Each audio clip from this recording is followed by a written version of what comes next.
Alegria estar aqui com vocês de novo. Fizemos 2 eventos maravilhosos aqui com o Tiago e com o Jefferson. Anuncio já 2 de julho, virá aqui nessa mesmo lugar conversar com vocês a Denise Fraga. Denise é boa de falar de maternidade, né, essas coisas. E em seguida, já está marcado, como vocês sabem, de 28 de agosto ao 1º de setembro, o Fliparacatu, que a gente já pode anunciar que o patrono, o autor homenageado é o Ailton Krenak, tá? Que também virá. Agradeço, em especial, a todos vocês por estar aqui com a gente, mas também a Kinross, que patrocinou esse projeto desde o início, que acreditou no Sempre um Papo. É a única cidade brasileira hoje que recebe o Sempre um Papo mensalmente. Já passamos por várias outras nesses 38 anos de trabalho. E eu fico muito feliz de estar aqui sempre trazendo os autores para conversar com vocês. Sempre pela Lei Federal de Incentivo à Cultura. Tá? Agradeço a todos. Deixa eu ver quem mais tem que agradecer. Luana está aí, o pessoal todo da Kinross, muito obrigado. O Igor lá em cima, que sempre nos apoiou, muito obrigado, Igor. E agora o Carpinejar vai fazer uma palestra de aproximadamente 6 horas. Quem sobreviver, volta. Também queria demonstrar imensa alegria pelo projeto que nós conseguimos viabilizar através do Sementes, do Ministério Público de Minas Gerais, aqui representado pela Mariana Leão. Muito obrigado, Mariana. Lá na Praça da Matriz está a exposição Legado, que a gente chama de exposição Legado, que é o Muros Invisíveis, Professores Negros, que fica até setembro. A partir dele, nós tomamos como princípio que o prêmio de redação esse ano do festival vai ser a história dessas pessoas. Então, a gente vai levar também estudantes para lá que vão fazer uma fanfic, que é uma criação, que é uma outra criação sobre a história dessas pessoas. Enfim, o Sempre um Papo, o Fliparacatu e a minha empresa, a Associação Cultural, estou presente aqui e eu faço isso com muita alegria. Antes de passar a palavra para o Carpi, eu gostaria de reafirmar o meu desejo, minha vontade, e tenho certeza que do Carpi e de muita gente também, para que Paracatu tenha uma livraria. Eu insisto muito nisso, insisto de novo. Espero que a proposta que a promotoria fez aí, aqui a fundação de abrir uma livraria que se viabilize. Espero que o prefeito também tenha a sensibilidade de abrir um pequeno edital para fazer a livraria acontecer aqui. Eu virei e trarei autores para lançar livro nessa livraria. Muito obrigado, viu?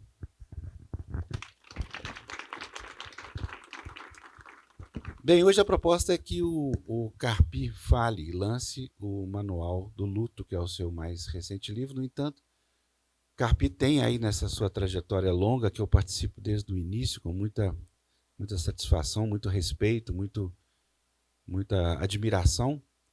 O Carpi saiu do mundo da poesia, passou pela crônica e vem aí sendo esse repórter da alma das pessoas, com muita profundidade, com muita elegância. E, nesse contexto, ele escreveu o Manual do Luto. Mas antes, Carpi, eu queria te perguntar se o amor acabou. Boa noite. É uma honra, uma alegria estar aqui em Paracatu, com esse público lindo, nessa noite agradável. Não seremos ameaçados por chuva nenhuma. E nesse anfiteatro meio romano, né, que parece que começa a festa junina, porque é uma celebração, deixa todo mundo próximo. Se o amor acaba, Afonso, o Afonso é um passeio de ideias. Eu participo do Sempre um Papo desde 2000. São 24 anos participando lado a lado com essa usina criativa. O Afonso é um catalisador das mentes literárias no país, e ele, em si, não fala disso, mas é um excelente escritor, um grande contista. Ele já lançou o livro dele aqui? Tem vergonha. Ah, vi. Pois é. A gente não cansa de amar. a gente cansa de não ser amado. O amor termina com um suspiro. É um cansaço.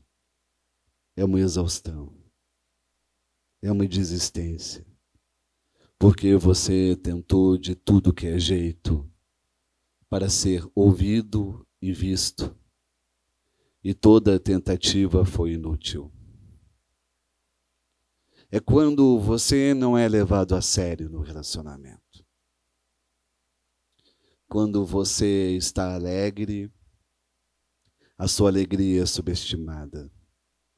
Quando você está triste, é como se você estivesse fazendo drama. O outro não confia nas suas emoções.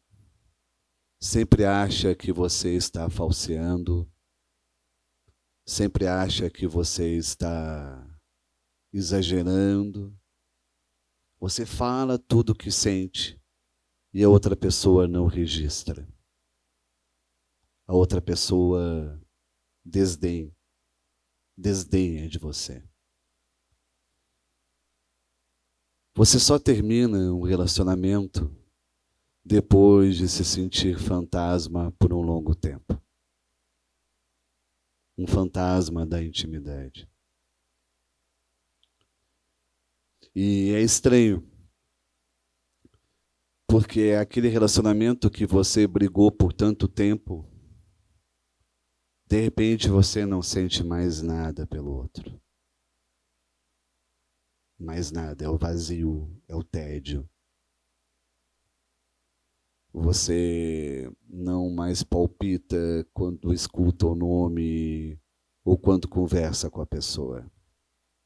É um desencanto generalizado. E não tem como ressuscitar um amor perdido. Não tem como voltar a amar quem você desamou. Quando quebra o encanto, quando quebra a confiança, quando quebra a admiração, não há como colar os cacos. De repente a pessoa pode fazer tudo aquilo que você um dia desejava, idealizava. Mas não tem segunda vida, não tem segunda chance. A gente não tem como convencer mais o coração a ficar. O coração já foi arrancado daquele relacionamento. E o amor termina silenciosamente. Enquanto você discute, o amor ainda está vivo. Quando você fica em silêncio, você está fazendo as malas.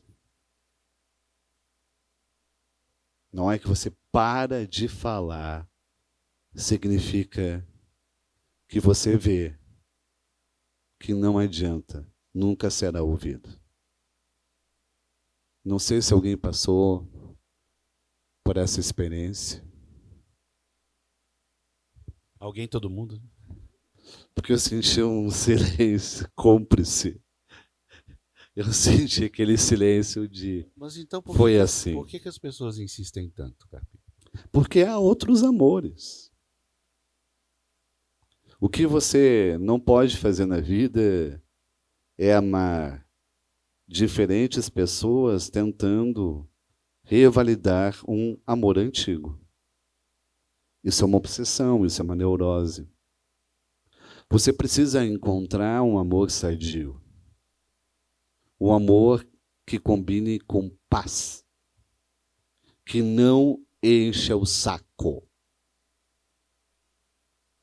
A gente sai daquele amor que é um amor adolescente, da implicância. Que parece que você tem que convencer o outro a pensar e sentir da mesma forma. E passa a entender um outro amor que é um amor da maturidade, do discernimento. De alguém que respeita o seu espaço, a sua identidade. E não quer sugar toda a sua energia. Quando o relacionamento é ruim, problemático, Você não tem força para telefonar para os amigos. De tanto que você brigou dentro da relação. Não sobra nada de ânimo. Você fica exausto. Porque qualquer conversa mais banal gera desentendimento. Sair para almoçar gera desentendimento. Televisão, um filme vai gerar desentendimento. E você não está no relacionamento, você está pisando em ovos, você está pisando em minas. Qualquer momento existe aquela explosão da rabugice, do mau humor. Você precisa encontrar alguém que tenha compatibilidade com seus projetos e suas ideias. Projetos em comum, ideias em comum, afinidade. O amor, para mim, muito mais do que físico, ele vem de uma atração intelectual. É querer uma pessoa que você tenha prazer de conversar. Que você possa passar a madrugada inteira conversando. Que desperte a sua melhor versão. Que faça surgir a sua curiosidade, o seu desejo de ser melhor, de evoluir, de se aperfeiçoar, de aprender sobre outras áreas, de ter outros interesses, que não limite você, que não engesse você. E quando tem atração intelectual, significa que há amizade. A amizade é a base do amor, é o alicerce do amor. Você se casa com quem é grande amigo seu. Amizade significa que aquela pessoa não vai usar teu ponto fraco. Significa que aquela pessoa vai estar com você confortando nos momentos difíceis. Porque se você se apaixona por alguém ou ama alguém apenas pela aparência, ela sempre vai faltar no momento que você mais precisar dela. Ninguém fica bonito chorando. Ninguém. Procure um amor que olhe para você quando você estiver com lágrimas. Capi, você tem um trabalho muito bonito, eu tenho acompanhado, eu não sei a palavra certa, porque eu não quero encaminhar essa conversa no sentido de dar autoajuda ou qualquer coisa. Eu já fui a 2 sessões suas, quando você conversa com as pessoas no restaurante, dando uma espécie de auxílio, consultoria, né?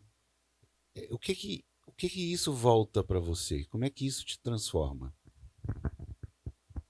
É quando você está conversando, você é responsável por aquela alma. Existe uma responsabilidade. Se alguém me faz uma pergunta, eu sei quanto tempo aquela pergunta palpitou dentro da pessoa. Não é uma pergunta à toa. Eu estou mexendo com uma vida. Eu não posso ser inconsequente. Eu não tenho fórmulas prontas. Às vezes você procura uma saída. Você sabe que está num relacionamento desgastado. Sabe que está num relacionamento triste. Mas se encontra tão isolado que acha que não vai conseguir sair dele. Um dos primeiros sintomas de uma relação dependente é se sentir incomunicável, ilhado. Porque relações dependentes tiram os seus amigos, arrancam você da família, para você ficar cada vez mais refém do outro na relação. E Tem vezes que alguém vem falar comigo, é como se fosse alguém acenando para um avião. É um náufrago acenando para um avião. Por favor, me salve. Me dê as palavras certas para sair daqui. Porque é difícil deixar o relacionamento amando. E quanto mais você ama, mais você se ilude de que pode ser diferente. E de repente não há reciprocidade. Quem ama muito não enxerga o amor que recebe. Não enxerga. E eu faço um cálculo. Existe um cálculo para saber se você está num romance feliz. Quantos dias por semana você é feliz? Se é 3, 4 dias, perfeito, gente, é normal. Mas se você é feliz uma vez, um dia por semana, e passa os outros 6 no maior perrengue, tem algo errado. Sabe quando você vive com alguém e fica temendo a reação da pessoa? Você tem medo do humor da pessoa. Você tem medo se a pessoa vai acordar mal-humorada, se vai acordar agressiva, se vai ser grosseira. Você passa todo o tempo preocupado com a atmosfera de um indivíduo. E se tem um domingo ou um sábado feliz, você pensa, nossa, que bom que tem. Vou tentar fazer tudo hoje. Você se sente aliviado, mas não é mais felicidade, é alívio.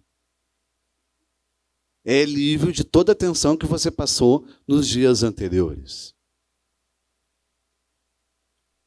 Você não pode se submeter a uma vida com alguém por um dia feliz na semana. Não pode. Você tem direito a mais. Você merece mais. A tristeza domestica. Tá, tudo bem, virou um velório isso aqui. Não, mas Carpi, tem situações, principalmente no relacionamento amoroso, dessa natureza que você está falando, os relacionamentos infelizes, que as pessoas não conseguem se desgarrar a vida inteira. Motivos familiares, motivos financeiros, motivos de filhos e localização. Eu acho que em que a literatura pode contribuir para esse tipo de coisa? Separar-se é prejuízo. É prejuízo. Você vai falir de um jeito ou de outro. Se você não quer ter prejuízo, você nunca vai se separar. E o prejuízo vai ser ter a sua saúde mental e emocional arrastada para sempre. É escolha. Ou você permanece no relacionamento, ou o relacionamento destrói tudo ao seu redor. E tudo ao seu redor. Você vai perder os amigos, vai perder a família, vai ficar na inércia no trabalho. Quando você é feliz no amor, você cresce em todas as áreas. Em todas as áreas. Quando você é triste no amor, você se atrofia, se encolhe em todas as áreas. Se você é feliz no amor, você se torna o melhor filho, você se torna o melhor amigo, você se torna o melhor pai, você se torna melhor em tudo. É uma extensão benéfica. Mas a sua questão é, por que você pode ficar toda a vida? Porque você quer evitar prejuízo. E não tem como evitar. Prejuízo incluindo luto, né? É um luto.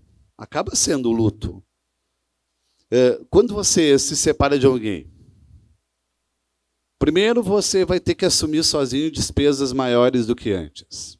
Você vai ter que ficar explicando para a sua família o motivo da separação, e a sua família ficará frustrada porque tinha se apego à pessoa durante tanto tempo. A família não quer que você se separe, porque se acostumou com quem você estava casado. Você vai perder a família do seu par. O sogro, a sogra, os enteados, vai perder. Não vai poder manter contato. Imagina, você esteve numa situação hipotética com o enteado durante 5 anos. Criou um laço, um vínculo com aquela criança. Se separa, não pode mais falar com a criança. Quantos abandonos acontecem após uma separação? A criança não vai entender o que aconteceu. Como que aquela pessoa que é tão próxima de mim se afastou? E ela não vai entender que alguém proibiu o contato. Você tem que fazer uma nova rotina, uma nova agenda. Você tem que recuperar contatos antigos. Mas, Carpi, isso acontece até em separações de filhos legítimos, né? Eu conheço de casos de pessoas que não separam, não permite que o pai veja o filho, alguma, mais isso, né? É uma profanação do amor, é uma profanação do afeto. Você precisa separar relacionamentos, separar papéis. Você tem que separar o marido do pai, a mãe da esposa, o ex da mãe, o ex do pai. Tem que separar os papéis. Porque se você não foi feliz com alguém tendo um relacionamento, você não pode tirar a chance do seu filho de ser feliz com o pai ou com a mãe. E a gente costuma querer que todo mundo pense igual. Dê a chance do filho amar aquela pessoa. Mas tem que fazer por merecer a chance, né? Porque há pais que são ausentes. Há pais em que a mãe tem que lembrar o pai do aniversário do filho. A mãe tem que ficar telefonando secretamente para o pai para avisar que o próprio filho está de aniversário. Não esqueça de telefonar para ele, não esqueça de vir aqui. É muito triste isso. E vamos dar uma corrida agora para o Manual do Luto, Carpi, porque esse assunto que começou em uma situação dessa que você está descrevendo, depois entrou na pandemia, no seu livro também bastante relatado, e agora nós vivemos a questão do Rio Grande do Sul, de onde você é, Porto Alegre, e que você também se transformou num repórter, né? A gente veio conversando, as colunas do Carpinejar na Zero Hora, ele é um colunista diário, isso é muito raro na literatura, no jornalismo brasileiro. Eu tenho muita admiração pelo Carpi por isso. E o Carpi está dizendo que não está mais fazendo crônica, né? Hoje ele está fazendo verdadeiras reportagens sobre tudo que está acontecendo lá. Bem, nós puxando o assunto do início, né? Fazendo um progresso desde a questão do luto que a gente está se referindo, da separação, a pandemia e até o momento atual. A questão do Rio Grande do Sul é terrível. Dos nossos 497 municípios, 485 foram afetados pela enchente. Cidades absolutamente dizimadas.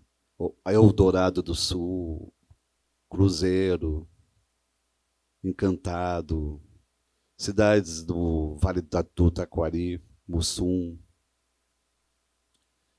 E é uma tragédia que atingiu Porto Alegre, grande parte dos seus bairros.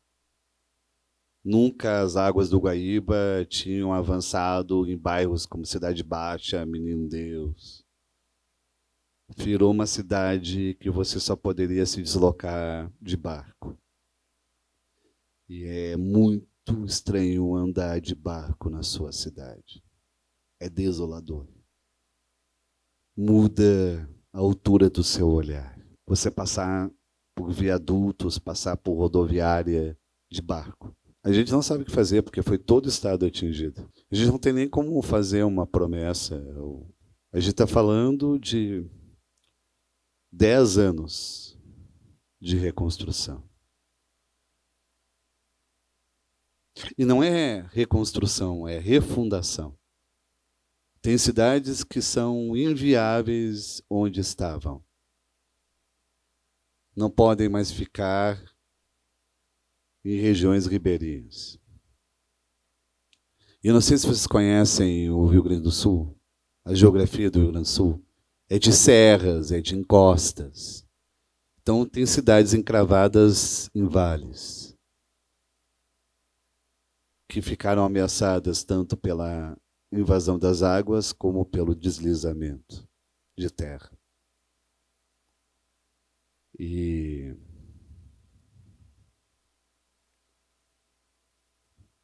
o que a gente pode fazer é não deixem de ter compaixão por nós, porque vai levar muito tempo. E não deixem de frequentar o Estado. Se tem alguém aqui com viagem para Gramado, vá para Gramado. Não deixe de ir. Não fique com medo. A pior coisa para quem sofreu uma tragédia é o boicote. Se puder consumir produtos gaúchos, a gente agradece. Eu sei que veio de Minas Gerais uma mobilização sem igual. Vocês tiveram aqui o Brumadinho.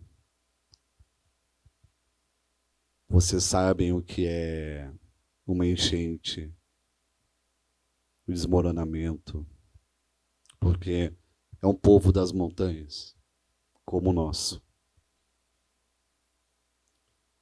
E Paracatu ajudou muito, né, gente? Eu estava aqui na semana passada e eu vi um carro de som passar solicitando doações. E lá é um luto de uma cidade, de um estado, de uma casa, de familiares, de cachorros. Há 6.000 cachorros abandonados em Porto Alegre. 6.000. Ainda estamos procurando desaparecidos. Hoje estava chovendo em Porto Alegre, no Rio Grande do Sul. Então tem que esperar a chuva estiar para conseguir ver os estragos. Mas é como se fosse um furacão. E só escuto relatos tristes. Só.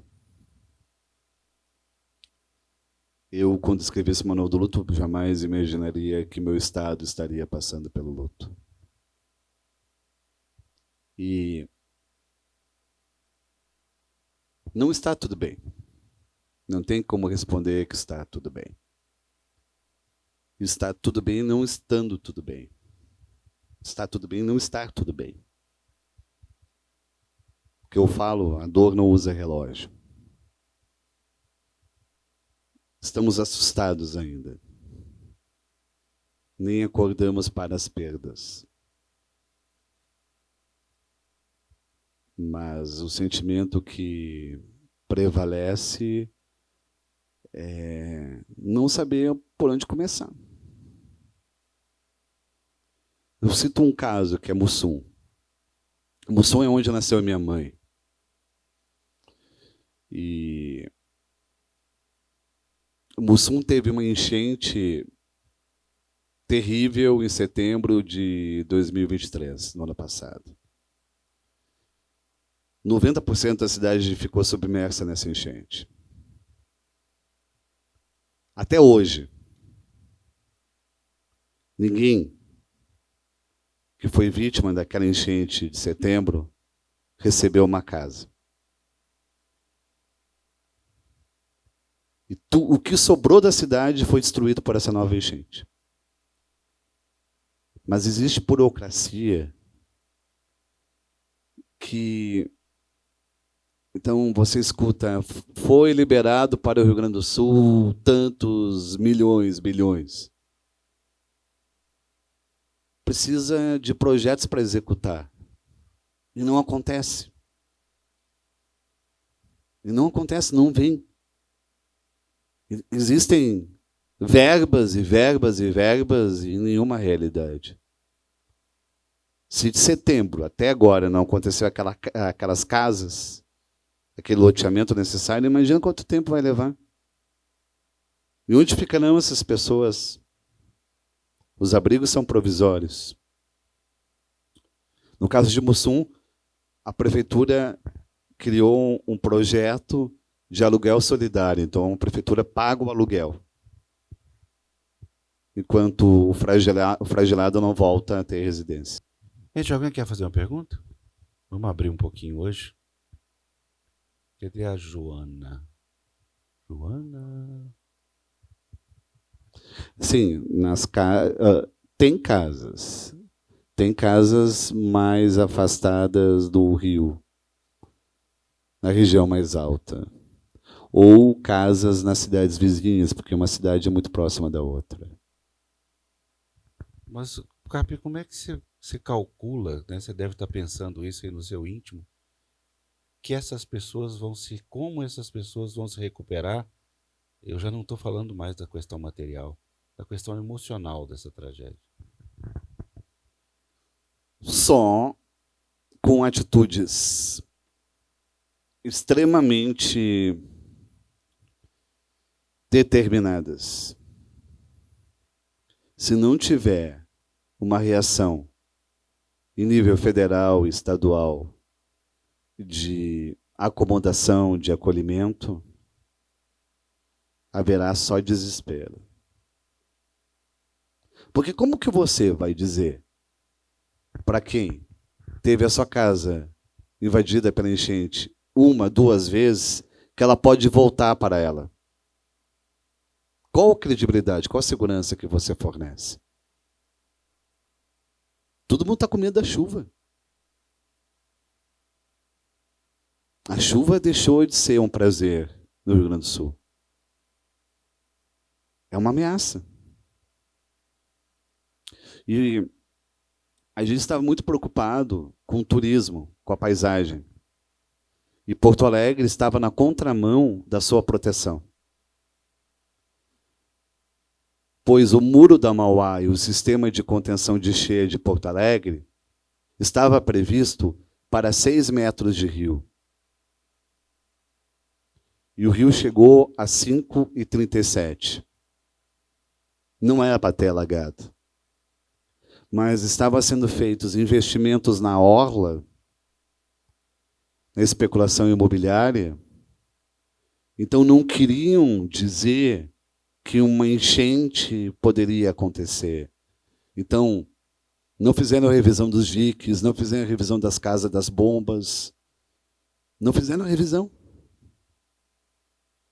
Se aquela estrutura fosse mantida, não teria acontecido isso. Para nós é uma realidade muito inimaginável, porque nós, em Minas Gerais, não convivemos com esse tipo de dique que possa ser invadido. A gente tem enchente, né, gente? Não é aquela enchente no rio e leva todo mundo. A gente não calculou, e eu acho que o Brasil inteiro nunca calculou, que uma chuva dessa natureza poderia invadir um dique e destruir Porto Alegre. Você está entendendo o raciocínio, meu? Eu não imaginava que isso poderia acontecer. Mas eu não tenho que imaginar, eu sou o poeta, eu sou escritor. Mas o prefeito deve imaginar. Ele se elegeu com a bandeira de o governador deve imaginar. Vamos destruir o dique, você lembra, né? Deve imaginar. Não é meu papel imaginar isso. É o papel deles prevenir. Não é o meu. E você entra em Porto Alegre, existe na Avenida da Mauá um grande muro que protege. O Guaíba está do outro lado. É esse muro que tem 6 metros e tem todo um sistema de proteção. Esse sistema de proteção não estava preparado. Na hora que aconteceu a invasão das águas, metade da casa de bombas estava funcionando. Então, a cidade colapsou pelo seu sistema de esgoto. Ela não conseguiu conter as águas. Em vez de espantar elas, trouxe para dentro. eclodiu todo o sistema. E havia negócios no Pontal. Tanto que o Pôr do Sol do Guaíba é um dos grandes postais de Porto Alegre, onde tem a Fundação Iberê Camargo. E eles estavam querendo vender para a construção de espigões. Você não vai vender espigões dizendo pode acontecer uma enchente. Então eles negaram. Havia uma negação histórica. A última enchente foi em 41, não vai acontecer de novo. Só que a gente não está levando a sério os eventos climáticos. Existe um negacionismo ambiental. Tudo está sendo apressado. Havia previsão de uma enchente como de 41, que foi a maior de Porto Alegre, em 375 anos. É para acontecer uma segunda enchente em 375 anos. Mas, em função do desequilíbrio ecológico, houve a redução para 80 anos. Se não mudarmos os nossos hábitos, viveremos um apocalipse. E não estou sendo alarmista. Vai ser de ponta a ponta do país. Mas tá, você escreveu o Manual do Luto e cumpriu certa parte da função do escritor, na minha opinião, que li e que entendi tanto. Agora, qual que é o papel do poeta nessa situação? Falar o óbvio. Porque o óbvio não está sendo entendido. Você tem filhos. Aí você pensa, que mundo eu vou deixar para os filhos? A pergunta não é essa. A pergunta é, que filhos eu vou deixar para o mundo? Que filhos? Eles serão atentos? Preocupados? Serão ativos socialmente? Porque não dá mais para tratar a política brasileira como hobby. Todo mundo precisa ser político. Não dá mais para tratar a política como se fosse uma área em que você não precisa atuar e intervir. Não tem mais como. A gente precisa recuperar os nossos direitos políticos. Somos exilados no próprio país. Uma pergunta, gente? Nejar, mesmo você não sendo um técnico ambiental e sendo sim um poeta, um escritor, e não é a primeira vez que o Rio Grande é alagado, teve outras enchentes, como é o caso mesmo de 90% da cidade de Mussum ter sido atingida, e agora tem Canoas e tem 400 e tantos municípios.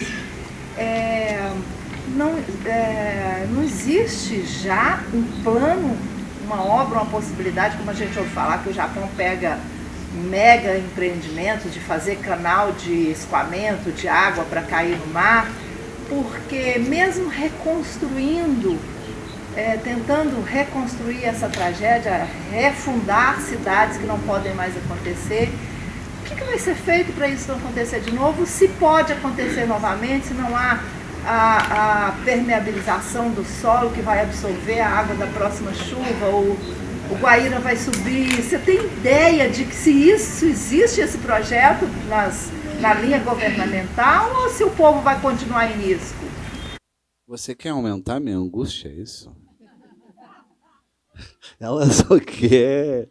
Ela quer me deixar mais nervoso ainda. A Help está compartilhando da sua angústia, como todo o Brasil. Existe um grande ambientalista, Lutzenberg, gaúcho. Ele falava, Não dá para diminuir, desmatar matas e florestas, porque são elas que são as guardiãs dos rios. A floresta e a mata absorvem a chuva, liberando aos poucos. Por isso não se corria risco da enchente. Sem matas e sem floresta, não tem como absorver chuva de 3 meses num dia. Não tem como. E a nossa agricultura, ela trabalha de um jeito em que torna a terra quase um asfalto para ter maior produtividade.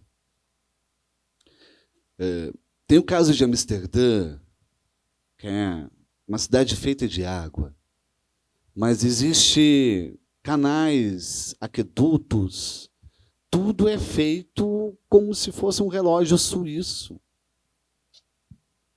Em termos de tratamento de água incessante e eterno. Não existe nenhuma tecnologia no Rio Grande do Sul. E o que esperar de um governo que, em sua gestão, mudou 500 vezes o plano ambiental do Rio Grande do Sul? Mudou 500 vezes a lei ambiental do Rio Grande do Sul.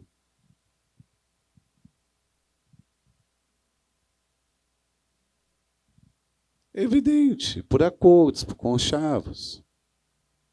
Um exemplo. Houve no Rio Grande do Sul uma tragédia sem precedentes, que foi o incêndio na Boate Kiss. Criou-se uma lei extraordinária em que exigia-se a vistoria dos bombeiros de qualquer imóvel. Essa lei foi sendo adulterada e se transformou no Frankenstein. Hoje, você pode ter uma empresa, entregar a papelada da sua empresa, afirmar que está tudo bem, e a revisão apenas será teórica, não prática. Não vai ter vistoria. Não vai ter fiscalização. Carpi, voltando aqui para a questão do livro, você já escreveu alguma coisa para esses, ou se escreveu no livro, se pretende escrever, ou se escreverá como seria um texto para essas pessoas que perderam seus entes, inclusive para aqueles que ainda têm entes queridos desaparecidos, né? É muito difícil. Não. A gente ainda está naquele patamar da sobrevivência. Porque são 500 mil pessoas desabrigadas. 500 mil. É muita gente.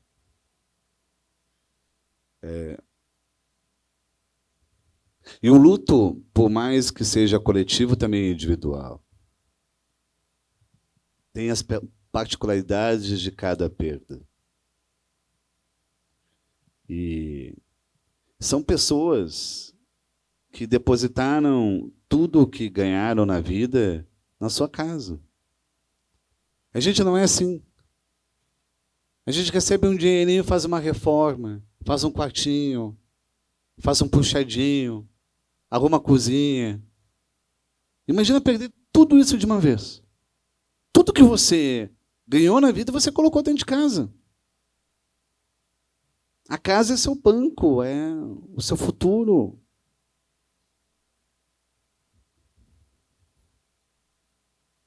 Não tem como remediar. Não tem como nem prever dentro do que você já escreveu. Foi o que ela falou. Não tem... Você já escreveu coisa, mas nunca nesse campo, né, de a pessoa agora não só não tem casa, como está ajudando todo mundo. Hoje existe um poder de solidariedade lá. Todo mundo que fez vaquinha, campanha para doação, Quando voltou para casa, ainda tinha esperança de encontrar a sua casa. Viu que não tinha nada, teve que fazer vaquinha para si mesmo. E não tem, é esgoto.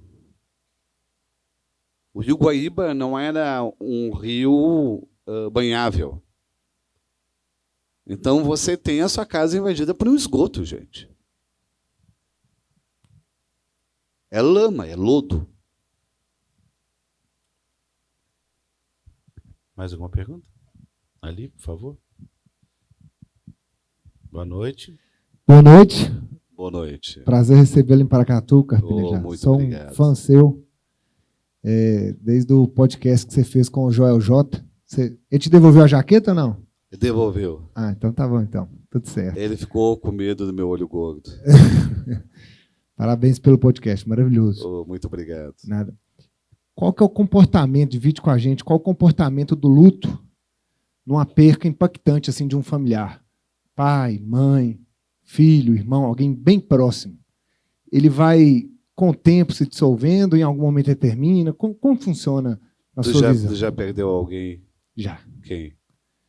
Perdi recentemente um afilhado. Sim. Você vai perceber que a dor muda. Ela não diminui. Ela muda. Você não tem como se curar de um luto, o luto é para a vida inteira. Por que você sofre com a morte de alguém? Porque você ama essa pessoa. Ninguém sofre sem amar. Quanto mais amor você sente, mais será o seu sofrimento. Porque seu sofrimento é saudade. Como que você vai mandar a saudade embora? Como você vai dizer, não quero mais você? A saudade é preservação de alguém.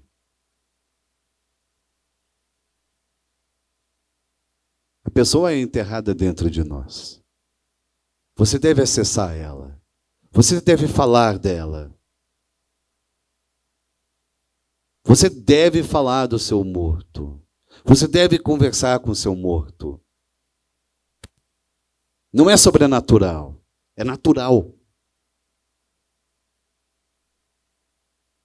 Ou você acha que um amor acaba com a morte? A comunicação acaba com a morte. O contato acaba com a morte. A conexão acaba com a morte. Nunca, jamais. Nós tememos a nossa sensibilidade. Somos treinados a apagar as pessoas.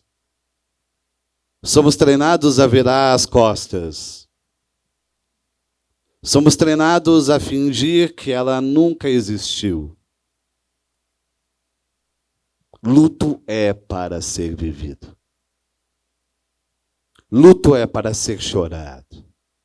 E se você tem licença para chorar, você vai começar a rir. Lembrando de uma conversa que você teve ou de uma lembrança que você teve com a pessoa.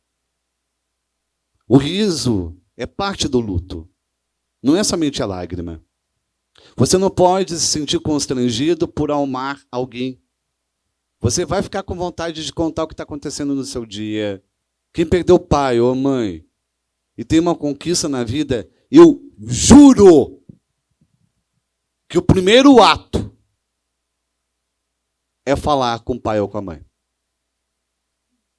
Mesmo eles não estando aqui. Você fala, olha mãe, olha o que aconteceu, nós conseguimos. Isso para mim é normalidade. Isso é o exercício da saúde mental. Loucura é ter que sofrer sozinho. É ser castigado ou não poder falar o nome da pessoa.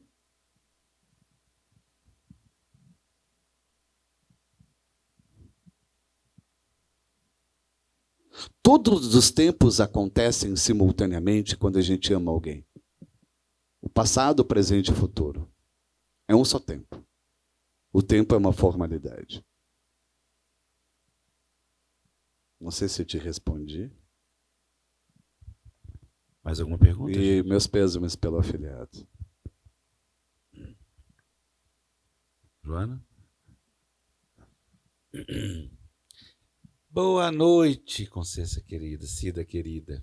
Boa noite, Afonso. Bem-vindo, Carpinejar, na nossa Paracatu. Obrigado, Cida. Carpinejar, você mesmo falou que, acabou de falar, né, que o luto não acaba, que a gente não deixa de amar, né, o nosso morto. E eu evito de usar o verbo perder. Me ajuda a achar um outro. Outro dia eu estava tentando, e eu não queria falar, eu perdi, porque a gente não perde. Mas Concordo. até hoje eu não consegui um verbo que seja... É difícil mesmo. que seja, que realiza o que realmente aconteceu. Assim. É quem nasceu uma vez, jamais pode ser apagado. Pois é. Então, essa coisa, eu perdi minha mãe, eu perdi... A gente não perde. A coisa vira outra, né? Pode, no começo, pode parecer uma perda, mas... Os seus olhos mudam radicalmente. Você enxerga o que você não enxergava antes. Só quem perdeu uma mãe aprende o que é silêncio. Você é capaz de ficar um dia quieto sem perceber. Antes, ficar quieto era quase um mal-estar. Depois do luto, ficar quieto é tudo que você precisa. Passa a ser uma necessidade. E são detalhes que se tornam absolutamente cruciais. Você é mais humilde. Você sabe dar melhores conselhos, porque não quer solução, quer aceitação. Todos os nossos conselhos são ditos para mudar a vida de alguém. Já notou? Os conselhos deveriam ser usados para reforçar o valor das pessoas. É muito fácil você dizer muda. É muito difícil acolher alguém do jeito que é. E nós temos uma noção equivocada de que as dores são improdutivas. De que você doendo, você não vai trabalhar, você doendo não vai conversar. Nada a ver.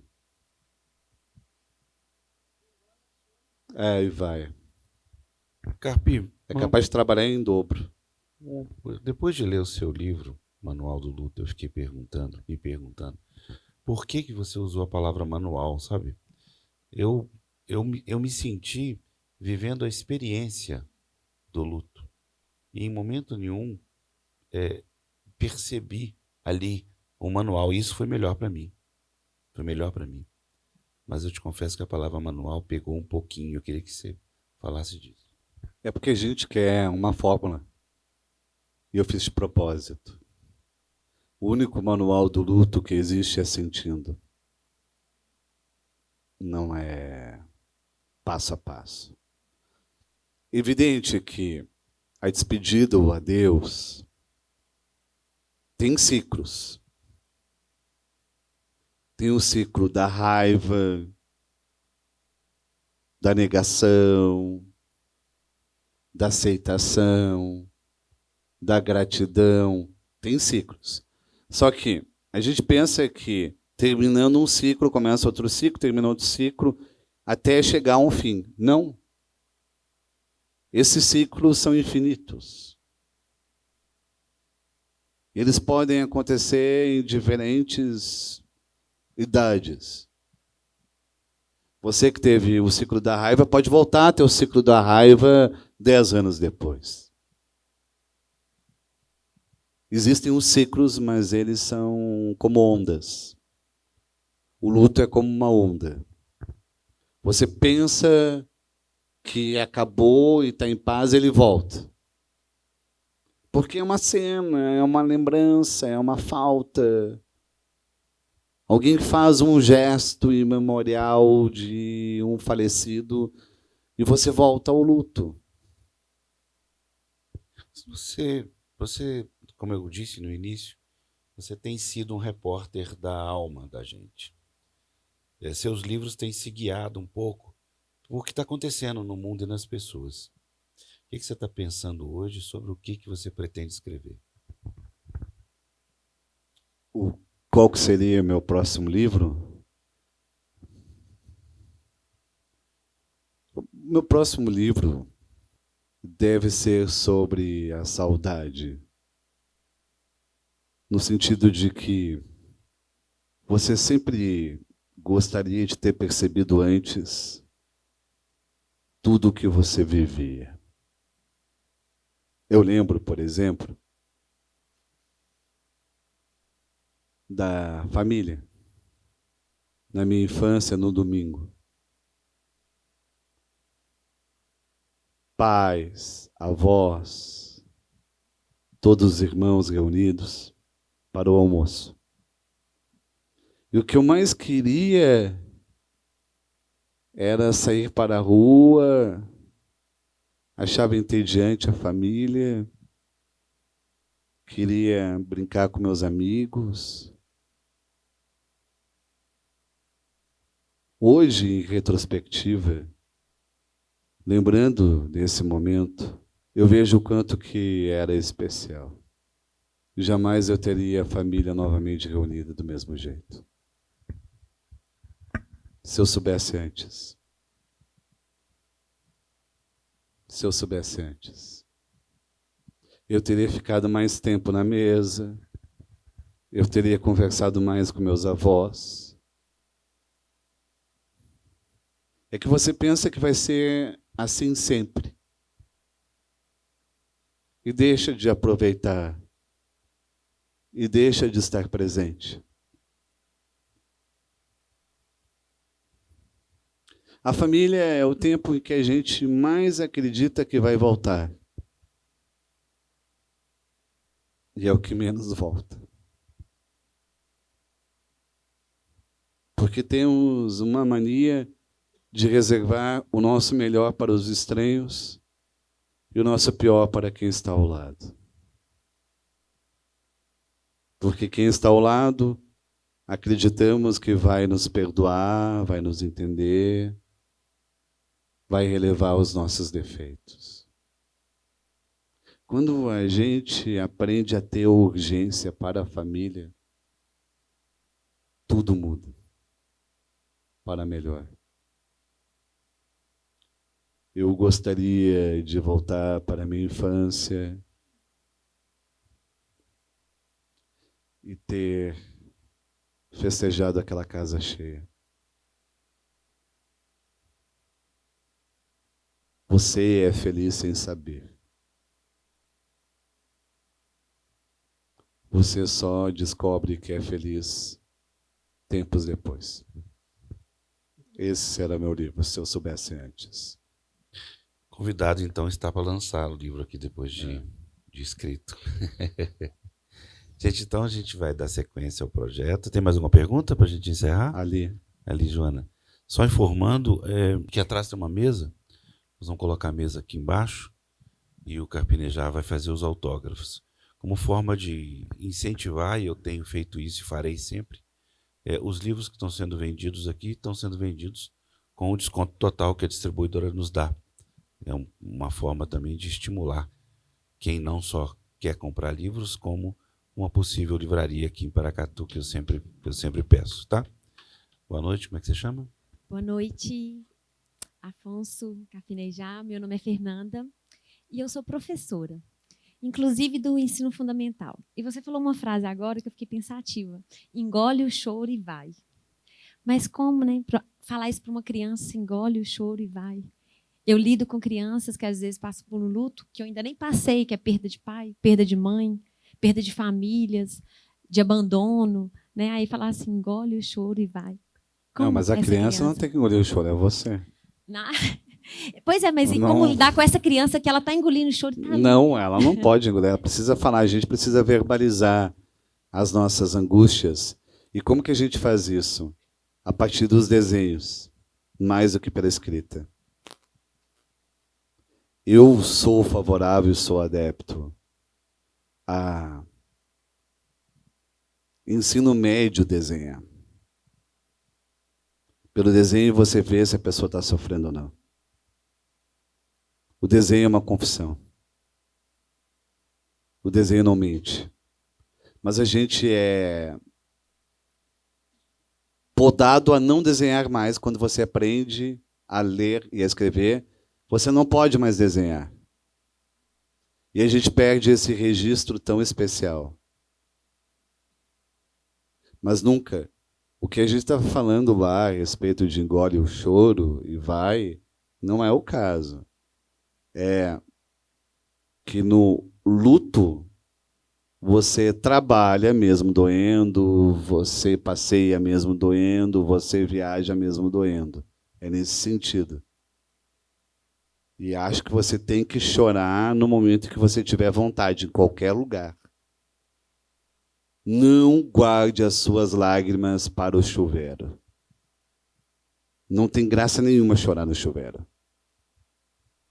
Você precisa chorar com vontade. Eu sou favorável a, se eu vou chorar, eu vou ser escandaloso.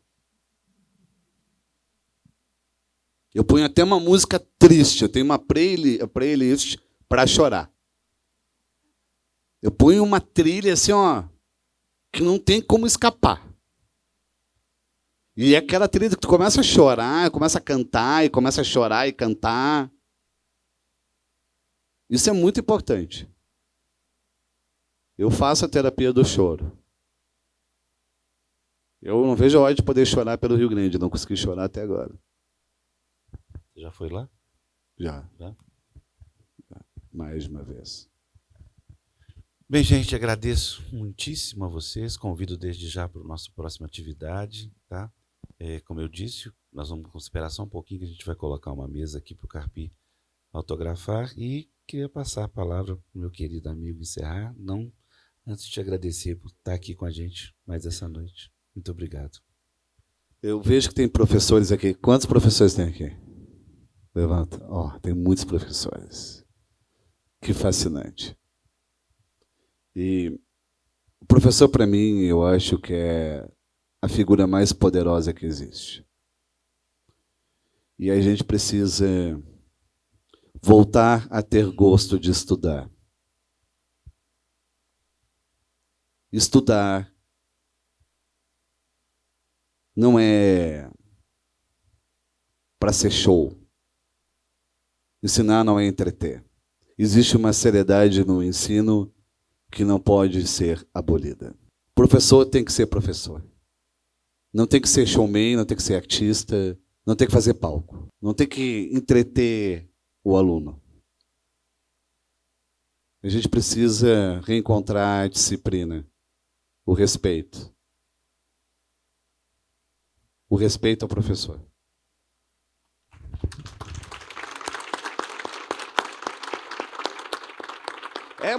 No meu tempo não se discutia se o professor era bom ou ruim. Era professor, gente. Era professor. Agora parece que o aluno demite o professor. Que isso? Ele não é bom. Ele não é simpático. Ele não é querido. Passar lições difíceis da existência não é para ser querido, né, gente? Não é para ser fofo. Pelo amor de Deus, fofo, tu encontra no travesseiro, não na sala de aula. Então, a gente não precisa ter medo da infância. Não é para ter medo da infância. Obrigado, Carpi. Obrigado, gente. Até a próxima.